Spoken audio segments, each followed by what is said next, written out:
A cooper named Yer beat me twice before noon and was working on a third loss for me when Jesus came across the courtyard and sat down on the stone bench at our left. The game was the soldier's game.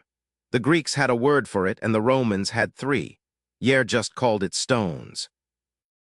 Someone, years before either of us had been born, had scratched the grid into the broad, flat stone that served as the cooper's outdoor work table, and the lines had been deepened over time by other men's nails and other men's cups dragging across them while they thought. 8 lines one way, 8 the other.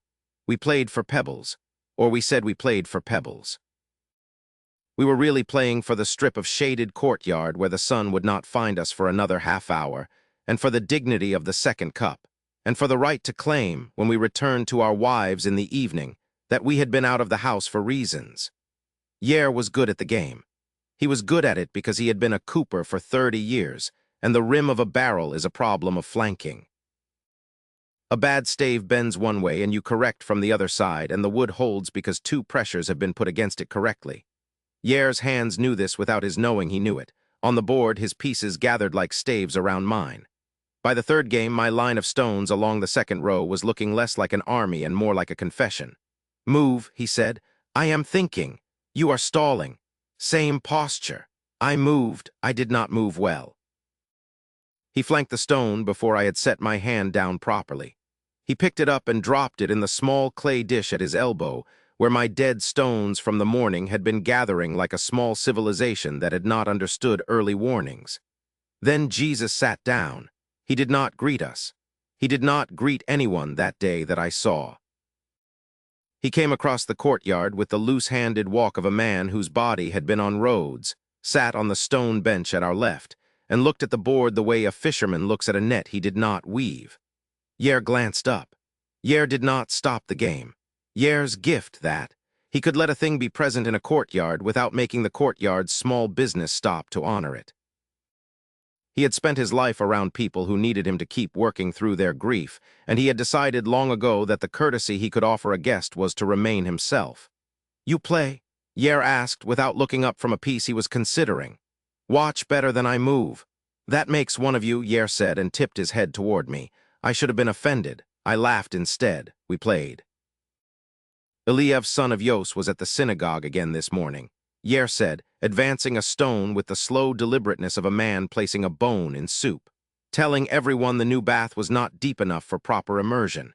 You can always tell the Pharisees. They care about the depth of water the way other men care about the depth of debt. Eliav has a daughter near marrying age. He does. Then it is not the depth of the water that worries him. It is the depth of the dowry. Now you are thinking. It comes occasionally. Yer clucked his tongue. His brother went the other way, married a Sadducee's daughter. Their wedding last month was so Greek I half expected a flute and a girl in a wig. The priestly families up the slope have decided they would rather quote Aristotle than Hillel. Aristotle does not cost them their share of the meat. I moved. I lost another stone. The dish at Yer's elbow grew. Jesus was watching the board, not us. He had folded his hands on his knees and his eyes were on the place where my line had thinned. He had not said anything. "And then there are the ones in the desert," Yer went on. "I have a cousin who went out to them years back, did not come home for 10.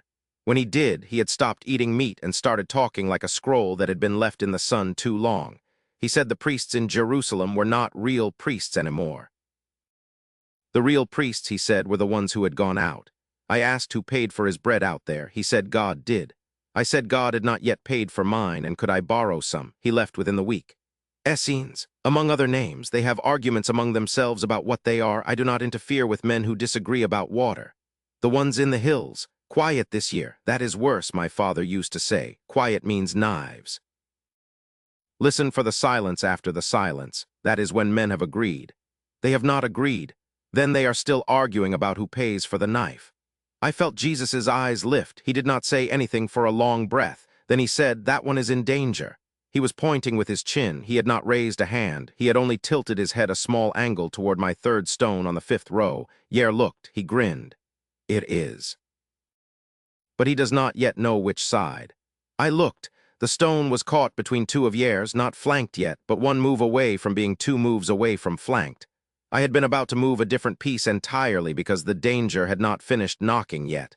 I moved the threatened stone. Yer frowned slightly. He had not expected me to see it. You have an advisor, he said. He has not yet asked for wages. Jesus said very quietly, I do not play. Then we are safe, said Yer. I looked at Jesus. He was not smiling. He was not solemn either. His face had the expression of a man who has been around games before and has watched the same mistake make the same shape on many boards in many courtyards in many years. We played on. The conversation drifted.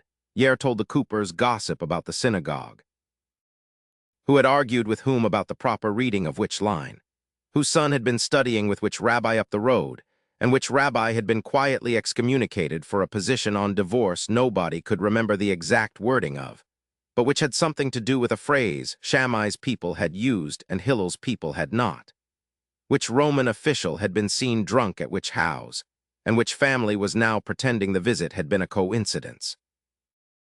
Whose Pharisee uncle had decided to fast on a Tuesday for political reasons, and whose Sadducee father-in-law had pointedly arrived with bread. I lost 2 more stones. I was paying less attention to the board and more attention to the man on the bench. He was not watching me. He was not watching Yer. He was watching the board the way a man watches a small fire in a metal dish on a cold night. At one point, I had set up a small trap of my own, finally, a fork that would force Yer to choose which of his stones to save, Jesus said. He sees it. He said it under his breath, to the board, maybe to me. Yer did see it. He had seen it before I had finished the move. He took the loss he had chosen rather than the loss I had wanted to give him, and he did it quickly, the way a man pays a small bill to avoid a larger conversation later. I lost the game eventually. I lost it well enough that Yer did not feel the need to be generous about it. He set his stones back into their groove in the stone, swept mine into the dish, tipped the dish into the cloth pouch at his belt, and stood up to fetch more water from the cistern. I sat alone with Jesus for the small space of a man going to a well and coming back. He looked at the empty board. He said, what you did with the 3rd stone on the 5th row was not bad. I had warning.